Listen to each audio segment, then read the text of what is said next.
Hi ఫ్యామ్, ఈరోజు ఒక మంచి ప్రోటీన్ బార్, అది కూడా డైట్కి చాలా ఉపయోగపడుతుంది.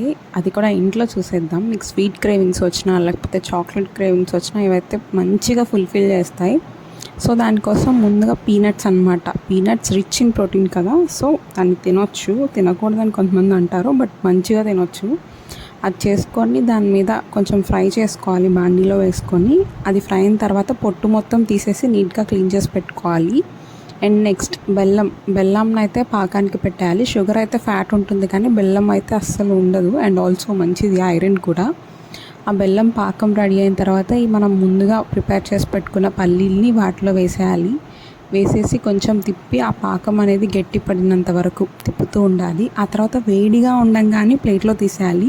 నేనైతే కొంచెం గీ కూడా అప్లై చేశాను. దాన్ని అప్పుడే మనం రౌండ్స్గా చేసుకోవాలి. నేను అది మర్చిపోయాను, సో అది ఇంకా రౌండ్స్గా రాలేదన్నమాట నాకైతే. మీరైతే మిస్టేక్ చేయకండి. అండ్ రౌండ్స్గా అయినా చేసుకోవచ్చు, ఆర్ బార్స్గా అయినా చేసి పెట్టుకోవచ్చు. మనం చక్కగా హ్యాపీగా ఎంజాయ్ చేయొచ్చు. And that to rich in protein food అన్నమాట.